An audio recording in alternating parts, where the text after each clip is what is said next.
All right, folks, here comes Amtrak Capital Corridor train 528. This train is going to Sacramento at 98th Avenue. CAD car is, I believe that's 8304 Mount Wilson lead it off. 8304 Mount Wilson with 2003. Yeah.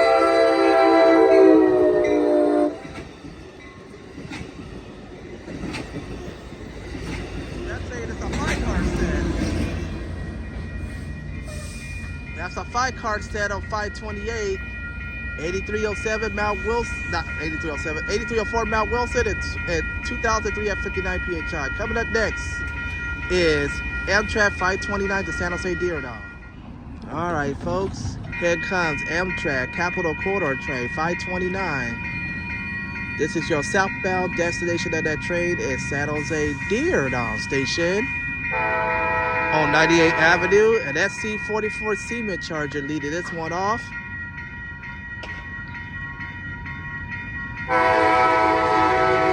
Okay, folks, SC44 Cement Charger 2108 leads off, 2108.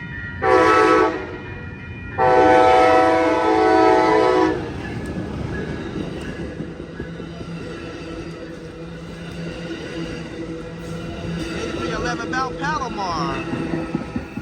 Alright, folks, there go that train. That train is going to San Jose. We'll be returning back here in the evening at 5:42 for the commute time train. I'm Marcel Hall. Thank you for watching all my videos. Have a good one. Bye-bye.